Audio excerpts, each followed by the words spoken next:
Donc on est très heureux avec Philippe d'être devant vous aujourd'hui pour vous présenter ce projet innovant qui s'appelle aujourd'hui Cité de tous les talents. Alors c'est quoi la Cité de tous les talents?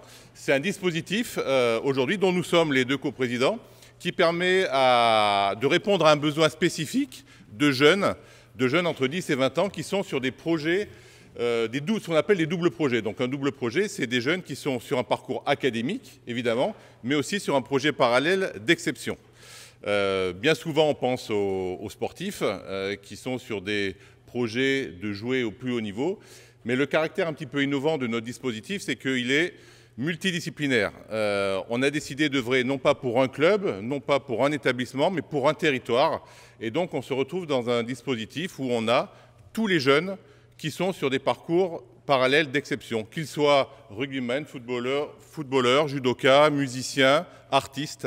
Et donc, on va vous présenter ce projet avec aussi un deuxième caractère un peu innovant, en plus de cette multidisciplinarité, je dirais, qui est le fait que, au-delà du parcours académique, de leur parcours d'exception, on travaille beaucoup sur un troisième pilier, qui est un pilier éthique, responsable, de développement social et citoyen. Parce qu'on pense que ces jeunes qui sont focalisés sur le double projet ont tendance des fois à se refermer sur le double projet et on a besoin de les éveiller. Et dans notre projet, on s'adresse aussi à cet environnement-là. Voilà. Donc on va vous présenter ça très rapidement maintenant. Bonjour à tous. Donc il est né à titre expérimental, ce projet, il est né le 5 mai 2017, donc il n'est pas très vieux. Et pour construire ce projet, nous sommes appuyés, bien entendu, sur les collectivités territoriales. Alors, la région pour les lycées, le département pour les collèges, la ville de Clermont-Ferrand, bien sûr sur les institutions, avec notamment la DRAC Auvergne-Rhône-Alpes. Et puis, nous sommes appuyés, bien sûr, sur l'éducation nationale et le rectorat, et tout particulièrement, puisque c'est né à Clermont-Ferrand, sur le rectorat de Clermont-Ferrand. À ce titre-là, en 30 secondes, je me permets de remercier chaleureusement Madame le recteur Campion, qui est présente dans l'assistance, et qui, à cette époque, a cru en ce projet, l'a accompagné et a contribué très largement à sa mise en place et à ce qu'il est devenu aujourd'hui.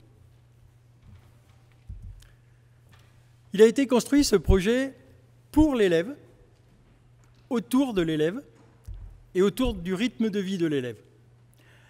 Aujourd'hui, ce sont 4 collèges, 2 lycées et l'université Clermont-Auvergne qui font partie des établissements scolaires et universitaires qui accueillent ces jeunes pour leur double parcours scolaire, universitaire et leur passion, qu'elle soit sportive, artistique ou culturelle. L'emploi du temps, qui est un emploi du temps commun aux 7 établissements que je viens de citer, il est de ce type. C'est-à-dire que dans les 7 établissements scolaires, il y a une charte avec les chefs d'établissement et avec le président de l'université pour qu'on ait cette même organisation en vert et en jaune. Ce sont les plages qui sont libérées pour la pratique sportive, la pratique instrumentale au niveau du conservatoire ou pour la pratique de la danse ou pour l'étude du cinéma avec, sauf qui peut, le court-métrage.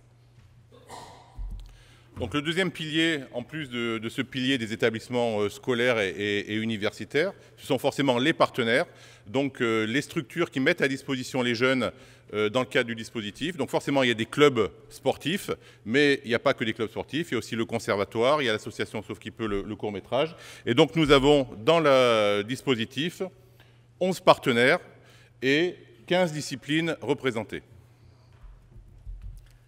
Autre point fort qui a valu à la réflexion, c'est que nous souhaitions que ces jeunes soient accompagnés, qu'ils aient un accompagnement personnalisé et individualisé.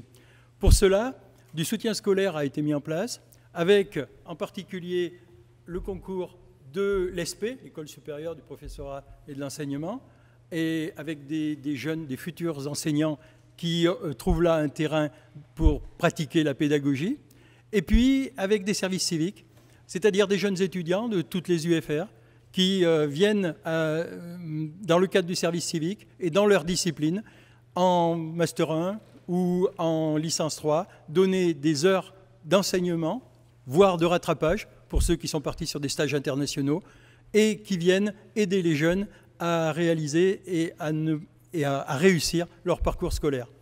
Également, on peut citer l'école ouverte, puisque ces établissements sont situés en éducation prioritaire pour la plupart, et que donc, dans le cadre de l'école ouverte, pendant les vacances, il y a une organisation d'activités scolaires qui permettent notamment aux jeunes de se mettre à niveau. Et donc le dernier pilier de notre dispositif, qui est vraiment un caractère innovant dans ce qu'on met en place, parce qu'aujourd'hui, des sections sport-études, comme on les appelle, il en existe. Une section sport-études, c'est une discipline sportive et un établissement sur un double projet. Aujourd'hui, nous, on est plusieurs établissements, plusieurs disciplines et surtout un troisième pilier qui c'est ce pilier d'ouverture sociale et citoyenne. Donc on a organisé tout un tas d'activités.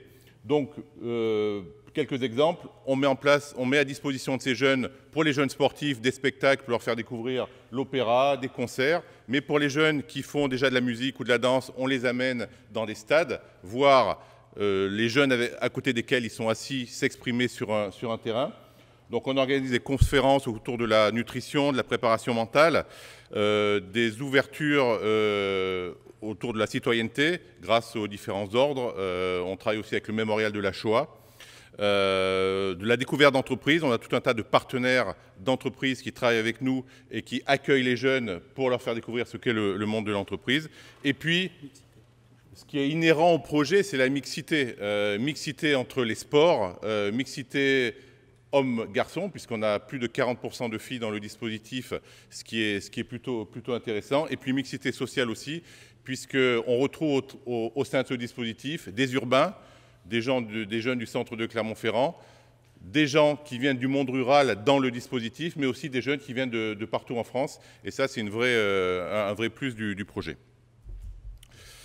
Et ce qui est au cœur du projet aussi, et ce qui a fait toute sa réussite, c'est la notion de référence. C'est-à-dire que dans chaque établissement et chez chaque partenaire, on a une personne qui assure le suivi du jeune. Donc le jeune, il est cerné entre guillemets, et il est suivi pendant tout le temps de sa scolarité par ses référents qui communiquent beaucoup entre eux. Qu'est-ce que c'est que ce dispositif Cité des Talents pour la saison 2019-2020 ? Donc c'est la troisième saison, la troisième année scolaire pour ce dispositif. La première année, il y avait 20 jeunes pour une classe de seconde. Aujourd'hui, on travaille avec 7 établissements scolaires et universitaires. On a 11 structures partenaires, comme je vous l'ai dit, et 15 disciplines. 11 partenaires qui nous aident sur le développement social et citoyen.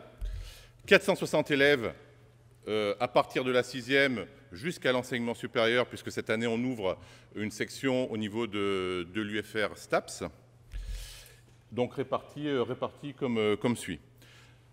Et pour terminer, vraiment, sur ce qui est vraiment très intéressant, passionnant et innovant dans ce dispositif, en plus de tout ce qu'on a dit, c'est la dimension collective de la façon dont ça s'est réalisé. On a réussi à fédérer une cinquantaine de partenaires sur la grande région clermontoise, d'horizons complètement divers. On avait l'habitude de se croiser, mais jamais on avait discuté autour d'un projet commun. Ce projet commun qui est un projet autour des jeunes, pour un territoire. On s'est mis autour d'une table, on a défini ce projet, et aujourd'hui c'est un projet qui marche, qui va encore se développer et dont on est très fiers. Voilà, merci de votre attention.